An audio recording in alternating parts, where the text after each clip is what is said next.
अस्सलाम वालेकुम, आप देख रहे हैं सिटी 11 न्यूज़ पाकिस्तान HD। खबर शामिल करते हैं जनावाला से। हमारे deputy bureau chief Mohammad Shahzad Bhatti की रिपोर्ट के मुताबिक थाना सदर जनावाला में खुली कचहरी मुनक्कद की गई। थाना सदर जनावाला में SP जनावाला जनाब इत्तजा कुमैल ने खुली कचहरी लगाई, लोगों के मसाइल सुने। खुली कचहरी में SP इत्तजा कुमैल साहब के हमरा जनावाला जनाब इफ्तिखार SHO थाना सदर जनावाला ज़ियाउल्लाह गुल और दीगर ने शिरकत की।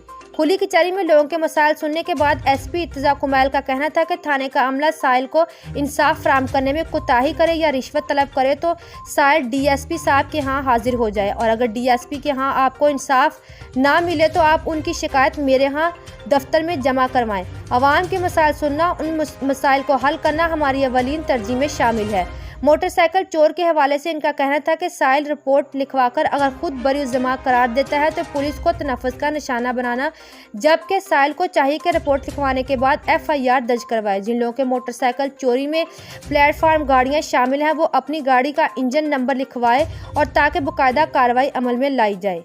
मज़ीद खबरों के लिए देखते रहिए सिटी 11 न्यूज़ पाकिस्तान HD।